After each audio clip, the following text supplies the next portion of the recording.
नमस्कार। सुनो कहानी श्रृंखला के अंतर्गत प्रस्तुत है कहानी काके दी हट्टी, जिसकी लेखिका हैं ममता कालिया जी। होली आकर चली गई थी, अपने निशान छोड़ गई थी।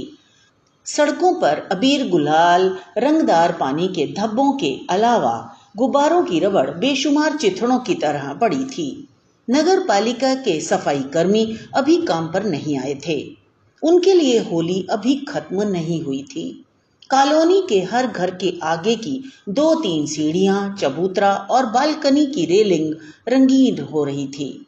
और तो और बहुत सी कारों पर भी रंग के छींटे थे।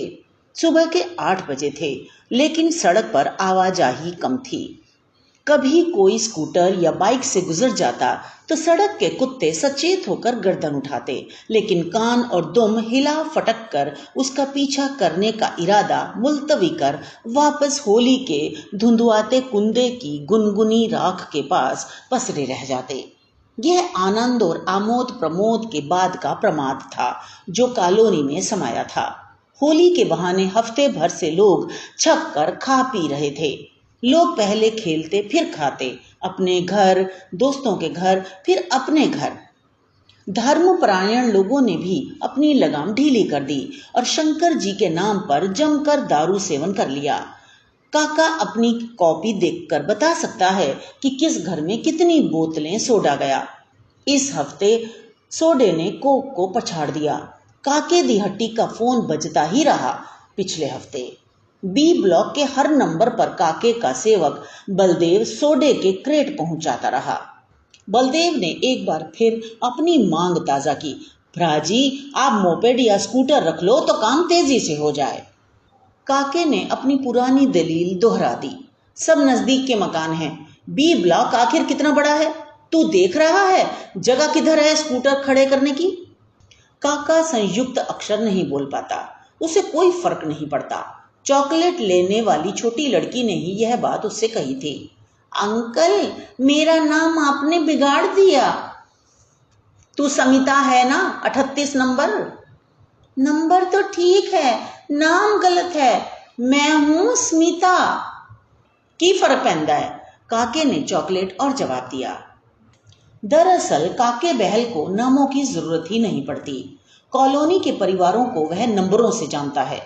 नाम सिर्फ उनके कॉपी में लिखे जाते हैं।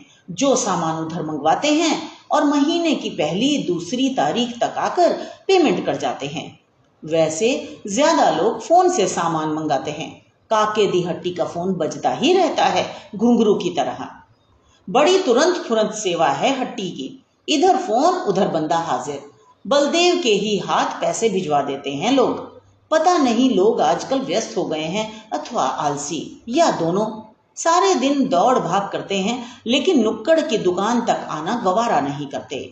एक टूथब्रश भी चाहिए तो फोन खनखना देते हैं। बलदेव का ही बूता है जो पवन पुत्र की तरह दौड़ जाता है, कभी 131 को दूध, डबल रोटी और अंडे देने, कभी 320 में डिटर्जेंट पाउडर देने। बेईमान बिल्कुल नहीं है बलदेव, सीधे सीधे पूरा पेमेंट लाकर काउंटर पर रख देता है। हाँ, दिन में 2-3 बार गुटके का पाउच जरूर मांगता है, जिसकी बंधनवार स्टोर पर लटकी रहती है। इतने पर भी महंगा नहीं पड़ता बलदेव। दिल्ली में आजकल टहलुए मिलते कहाँ हैं। जो आता है साल भर में अपनी हट्टी डालकर अलग हो जाता है। बलदेव इलाहाबाद का है, इसलिए टिका हुआ है। दुकान के बाहर कैंप कॉट डालकर सो जाता है, अच्छी भली चौकीदारी हो जाती है। किसी के काम में मीन मेख निकालने की काके की आदत नहीं। कभी कभी लोग खुली ब्रेड या पका हुआ दूध वापस कर जाते हैं। काके भैया नोट कर लो, खराब निकल गया। 2 लेन छोड़कर मुख्य सड़क पर काके का घर है। घर में माँ बाप हैं, जिन्हें काके मम्मी जी डैडी जी कहता है। पिछले साल काके का ब्याह हो गया, जी ब्लॉक की पिंकी मल्होत्रा से। जी ब्लॉक की पिंकी बी ब्लॉक के रहन सहन से समझौता नहीं कर पाई। वह ज्यादातर जी ब्लॉक में ही रहती है। नाते रिश्तेदारों को खटका है कि अगर पिंकी बी ब्लॉक से ऐसे ही दूर रही तो भूगोल के साथ उसकी इतिहास से भी खटपट हो जाएगी। पिंकी कालका जी के कॉल सेंटर पर काम करती है, 18,000 तनख्वाह पाती है और ड्यूटी के वक्त सलवार कमीज की जगह पैंट शर्ट पहनती है। काके के माँ बाप को इसकी शिकायत है। शिकायतें उन्हें और भी हैं। पिंकी शाम 4 बजे नौकरी पर जाती है, सुबह 4 बजे लौटती है।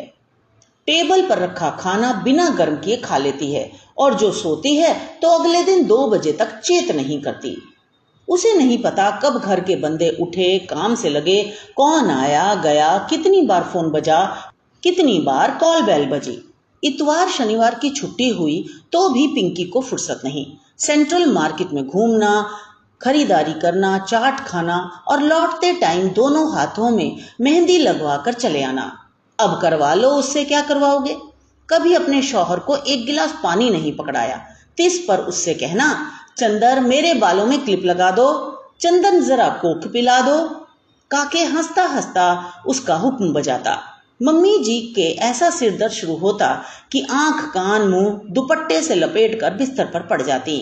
3-4 महीनों में मम्मी जी की शिकायतों की फाइल इतनी मोटी हो गई कि ना पिंकी से उठाई गई ना काके से। चंद्र प्रकाश, जो अपना नाम चंदर प्रकाश समझता और जिसे पूरा बी ब्लॉक काके के नाम से जानता, के पास इतना भी अवकाश नहीं होता कि वह माँ या पिंकी को समझाए। दोनों के लिए अच्छा बनते बनते वह किसी के लिए अच्छा ना रहा। माँ ने कहा, अरे इतना भी क्या अच्छा कि वोटी को कुछ कहता ही नहीं। पिंकी ने कहा, अरे इतना अच्छा होना अच्छा नहीं होता।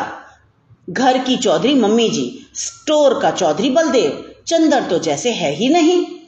एक दिन अपने सारे कपड़े, सैंडलें और पर्स संभाल कर पिंकी जी ब्लॉक चली गई। जाते जाते चंदर को बाह दबाकर कह गई, मिलने की तड़प उठे तो आ जाना जी ब्लॉक। रात 10 बजे काके दी हट्टी बढ़ाते वक्त काके को कभी कभी अपनी बाह पर दबाव महसूस हो जाता, पर वह मन मसोस कर बी ब्लॉक अपने घर पहुंच जाता। उसे पता था पिंकी कॉल सेंटर गई हुई होगी, ऐसे में सिर्फ शनि इतवार की तड़प ही चैन पा सकती थी। लेकिन वह अपने स्टोर का क्या करे जो शनिवार इतवार सर्दी गर्मी चौमासा हमेशा यानी साल में 365 दिन खुला रहता। खुलने के घंटे भी 12 से ज्यादा, कुल 14। सुबह 8 से 10 बजे तक जरूर डैडी जी स्टोर संभालते। काके नहा धोकर 10 बजे जो स्टोर में घुसता तो रात 10 बजे ही फारिग होता। पास में घर था, फिर भी घर जाना मुश्किल था। वह बलदेव को भेजकर अपना खाना स्टोर पर ही मंगा लेता। ग्राहक उसके इतने अच्छे कि अगर वह खाना खा रहा हो तो अपने आप आलू चिप्स की बंधनवार में से पैकेट निकाल 10 रुपए का नोट काउंटर पर रख देते। यूं तो बी ब्लॉक में हर जगह मकान बने हुए थे। काके दी हट्टी के पास एक बड़ा सा प्लॉट खाली पड़ा था। पहले लोग अपने घरों का कचरा यहाँ डलवा देते। हवा के साथ जब दुर्गंध उड़कर पड़ोस के घरों में जाने लगी, लोगों ने शोर मचाया। जमादारों को धमकाया गया। बी ब्लॉक की कल्याण परिषद ने प्लॉट के मालिकों को खबर भेजी कि इस पर या तो मकान बनवाएं, नहीं तो 4 दीवारी बनाकर ताला लगाएं। कुछ दिन की चुप्पी के बाद यकायक इस खाली प्लॉट में खलबली नजर आने लगी। एक दिन कूड़ा उठाने वाला डंपर आ गया, जो शाम तक मटक मटक कर कूड़ा उठाता रहा। मिट्टी गिराने वाली ट्रकें आ गईं और देखते देखते वहां गहरी नींव खुदने का काम शुरू हो गया। काके के कानों में खबर पड़ी कि यहाँ कोई मकान नहीं बनने जा रहा। जमीन के मालिकों ने जमीन का सौदा कर लिया है। खाली प्लॉट पर दिन रात काम चला।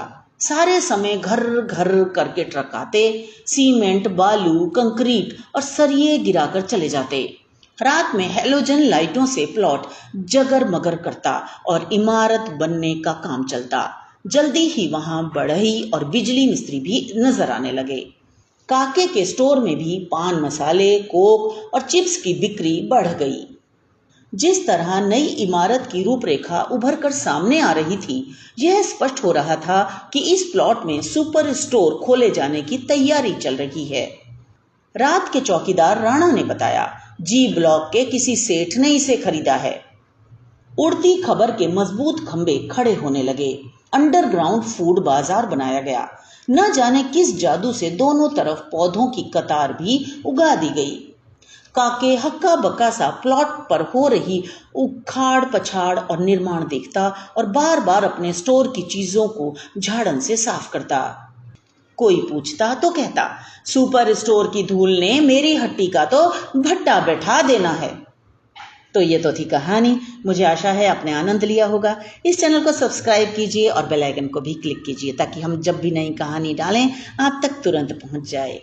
इसी तरह हमारे चैनल पर कहानियों को सुनते रहिए और आनंद लेते रहिए ताकि सांस्कृतिक विरासत यूं ही पनपती रहे। तो मिलते हैं अगली कहानी में। धन्यवाद।